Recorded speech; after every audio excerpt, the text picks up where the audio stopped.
नमस्कार, आपके साथ मैं हूं सबीना तामंग देशमुख। शुरुआत करेंगे, खालिस्तानी आतंकियों को भड़काने के पीछे पाकिस्तान का कनेक्शन किस तरह से नजर आ रहा है। दरअसल इस भड़काने के पीछे पाकिस्तान का हाथ है। भारत के खिलाफ खालिस्तानियों को भड़काने के लिए पाकिस्तान से 30 से ज्यादा सोशल मीडिया प्लेटफॉर्म का इस्तेमाल हो रहा है। सोचिए, सोशल मीडिया प्लेटफॉर्म का किस तरह से नाकाम मकसद को, यहां पर नापाक साजिश को अंजाम देने के लिए इस्तेमाल किया जा रहा है। पाकिस्तान की खुफिया एजेंसी ISI और खालिस्तानी आतंकी मिलकर भारत में और पूरी दुनिया में सोशल मीडिया के 30 से ज्यादा प्लेटफॉर्म के जरिए माहौल खराब करने की पुरजोर कोशिश कर रहे हैं। इसके अलावा भारतीय एजेंसी 30 से ज्यादा प्लेटफॉर्म पर अपनी पैनी नजर बनाए हुए है। सारे सोशल मीडिया प्लेटफॉर्म पाकिस्तान से इस वक्त चल रहे हैं, जिसमें पाकिस्तानी खुफिया एजेंसी ISI का बड़ा हाथ यहां पर बताया जा रहा है। तो ISI किस तरह से खालिस्तानियों की मदद कर रही है, इसका सबसे बड़ा पर्दाफाश हुआ।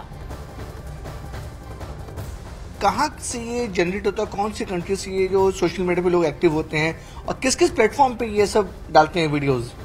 दो तीन तरह की चीजें। एक तो कई जगह जहां जो कुछ इंडियन डायस्पोरा है जो आज थोड़ा रेडिकलाइज हो चुका है या कोई फॉरेन इंटेलिजेंस एजेंसीज के इशारे पे काम कर रहा है, लेकिन प्राइमरीली ये एक्टिविटी आती है जनरली पाकिस्तान और उनके इंटेलिजेंस एजेंसीज से। उनका बड़ा सोचा समझा प्लान है। उनका K2 प्लान एक बड़ा क्लासिकल प्लान रहा है। कश्मीर खालिस्तान, इन 2 प्लैंक्स पे उन्होंने काम किया, चाहे वो ग्राउंड एक्टिविटीज हो, फंडिंग ऑफ टेरर नेटवर्क्स हो, इंडिया को डिप्लोमेटिकली परेशान करना हो, फाइनेंसिंग ऑफ टेरर नेटवर्क्स हो।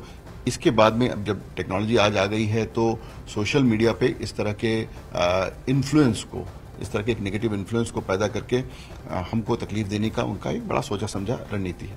और अगर आप देखें तो जो उनका जो एक DG ISPR है, इंटर सर्विसेज पब्लिक रिलेशन, उनके यहाँ वो लोग तो कॉल सेंटर की तरह चलाते हैं और बाकायदा उसमें रिक्रूटमेंट होता है, लोगों को लाते हैं, बिठाते हैं। इवन मतलब जहां हनी ट्रैपिंग करनी है लोगों को, इसके लिए वो लोग इवन वहाँ रियल विमेन का इस्तेमाल करते हैं कि वो लोग कॉल्स करती हैं, फेक प्रोफाइल बनाती हैं। अब दूसरी चीज होगी कंप्यूटेशनल प्रोपेगेंडा एंड बॉट्स की, बहुत सारी इंफॉर्मेशन को बनाकर फेक अकाउंट्स बना के उसके द्वारा स्प्रेड किया जाता है।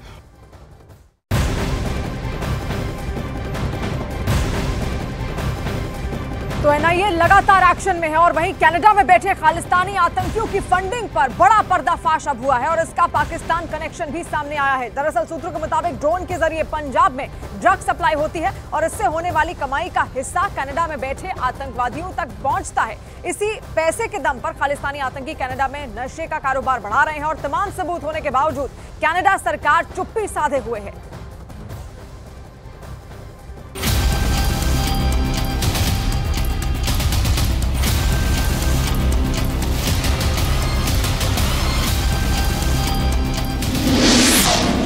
खालिस्तानी आतंकियों पर बड़ा पर्दाफाश।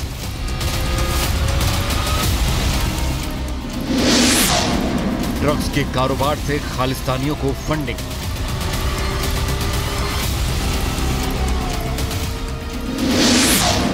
ड्रग्स के पैसों से आतंकी साजिश। खालिस्तानी आतंकियों के खिलाफ पंजाब से कनाडा तक जारी जांच में हर रोज नया पर्दाफाश हो रहा है। जांच के दौरान एक और नया और अब तक का सबसे बड़ा पर्दाफाश हुआ है। अब खालिस्तानी आतंकियों का ड्रग्स एंगल सामने आया है। विदेश में बैठे खालिस्तानी आतंकी और पाकिस्तानी खुफिया एजेंसी ISI के इशारे पर भारत में ड्रग्स का अरबों का कारोबार चला रहे हैं। इसके बाद जहर बेचकर कमाए इन पैसों को हवाला के जरिए विदेशों में भेजा जाता है, जहां से पंजाब और भारत के कोने कोने में माहौल खराब करने के लिए टेरर फंडिंग की जाती है। ISI लगातार कश्मीरी और खालिस्तानी आतंकियों को एकजुट करके पंजाब और देश के अन्य हिस्सों में माहौल खराब करने की कोशिश कर रहा है। पंजाब में ड्रोन के जरिए पाकिस्तान से बड़े पैमाने पर ड्रग्स पहुंचाए जाते हैं, जिसके बाद गैंगस्टर आतंकी गठजोड़ इसमें अहम भूमिका निभाता है।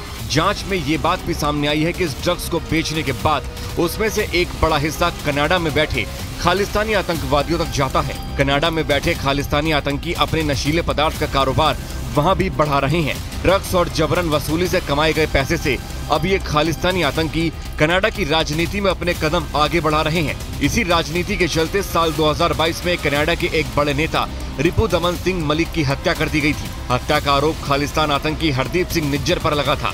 वहीं कनाडा सरकार ने तमाम सबूत होने के बावजूद हरदीप सिंह निज्जर के खिलाफ कोई कार्रवाई नहीं की थी।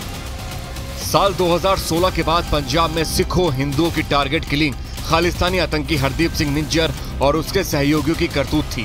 कनाडा में अपने बढ़ते दबदबे से उत्साहित आतंकवादी अपराधी गठजोड़ ने विदेश में मौजूद अल्पसंख्यक हिंदुओं को खुलेआम डराना और उनके मंदिरों को नुकसान पहुंचाना शुरू कर दिया।